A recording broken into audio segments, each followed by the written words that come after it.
சின்ன வயசுல இருக்கும்போது தலைவரை பார்த்துட்டு உள்ள ஒரு டிஷர்ட் போட்டு மேல ஒரு ஷர்ட் போட்டு இப்படி பண்ற ஆரம்பிச்ச காலத்துல இருந்து இன்னைக்கு வரைக்கும் படத்தை பார்க்கும்போது ஒவ்வொன்றும் டீட்டெயில்டா பண்ணுவேன். ஆசையா பண்ணுவேன். ஸோ அந்த எப்படி இதெல்லாம் பண்றாங்க, எந்த மாதிரி இதெல்லாம் செய்யறாங்க. அதே மாதிரி இங்கிலீஷ் படம் பார்க்கும்போது வந்து ஜி இதெல்லாம் நாம இன்னும் ஏன் பண்ணாம இருக்கோம் அப்படின்னு இருக்கும். அண்ட் நிறைய அந்த ஒவ்வொன்றா பார்க்க இன்ஸ்பயர் ஆக ஆரம்பிச்சிருச்சு. ஒரு டைம்ல வந்து இது எனக்கு இந்த நடிக்கிறது வரும்னு எனக்கு தெரியாது. உண்மையை சொல்லிடுறேன், நடிக்கிறது வரும்னு எனக்கு தெரியாது. 2012, 2013, 2014 அப்போ காலேஜ் முடிக்கிறேன். 14 முடிச்சுட்டு இந்த ஊருக்கு தற்செயலா வேலை தேடி வந்தவன்.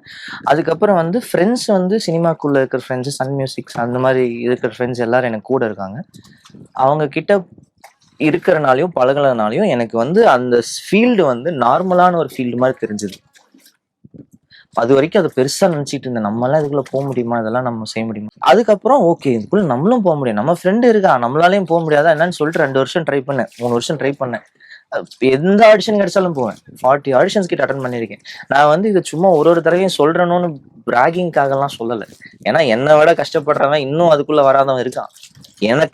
எனக்கு கிடைச்ச வேலைக்காக 1 லட்சம் பேர் பின்னாடி இன்னும் தேடிக்கிட்டு இருக்கான். ஸோ அதுக்காக நான் சொல்லலை. பட் ஆனா அந்த அளவுக்கு நான் நிஜமா பண்ணேன். ஸோ 40 ஆடிஷன்ஸ் கிட்ட அட்டன் பண்ணியிருப்பேன். அந்த 41st ஆடிஷன் தான் எனக்கு ரஜினி கிடைச்சது. ஸோ இதுக்குள்ள ஒவ்வொரு விஷயமும் ஒவ்வொரு மனுஷங்களால ஈர்ப்பட